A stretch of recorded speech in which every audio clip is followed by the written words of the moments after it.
அண்ணா எப்பொழுதுமே ஒரு அரசியலுக்கு வந்துட்டோம் அப்படின்னா it is a trial by ஃபயருங்கண்ணா. ஒரு தீப்பந்தத்துக்குள்ள ஒரு மனிதன் போயிட்டு வெளியே வர்ற மாதிரி தான். அதுவரை தோண்டப்படாத உங்களுடைய பர்சனல் லைஃப் எல்லாம் நீங்க அரசியலுக்கு வந்தீங்கன்னா தோண்டுவாங்க. அது எல்லா தலைவர்களுக்குமே இருந்தது தான். அது விஜய் அவர்களுக்கு இருக்கு.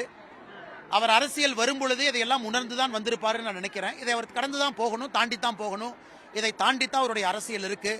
இதையெல்லாம் பார்த்து தான் மக்கள் அவரை ஏத்துக்குவாங்களா ஏத்துக்க மாட்டாங்களான்னு இந்த எலெக்ஷன் முடிவு செய்யும். அதனால விஜய் அவர்களை பொறுத்தவரை ட்ரையல் பை ஃபயர். ஒரு சினிமா நடிகராக நிம்மதியாக நான் வீட்டில் இருந்திருக்கலாம், நிம்மதியாக நான் ஸ்டார் வேல்யூவோடு இருந்திருக்கலாம். நான் கையை தூக்கி காட்டினா 1,00,000 பேர் எனக்கு வந்து ஆரவாரம் செய்யலாம். சிரஞ்சீவி அவர்களுக்கு ஏற்பட்டது தான்.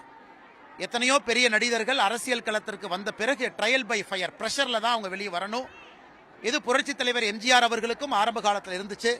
அதனால இது பாசிட்டிவ் நெகட்டிவ் நான் சொல்ல விரும்பல. விஜய் அவர்கள் இதை கடந்து போகணும், இதற்கான விலையை கொடுக்கணும், இதற்கான நியாய தர்மத்தை தாண்டித்தான் ஒரு பயணம் செய்யணும்.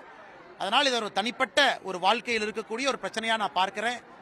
இதில் நான் இந்த நேரத்தில் ஒரு தனிப்பட்ட மனிதனை பற்றி ஒரு விமர்சனத்தை வைத்து அதை அநாகரிகமாகவோ அரசியல் படுத்தவோ நான் விரும்பல. என்னுடைய அரசியல் அப்படிப்பட்ட அரசியல் கிடையாது.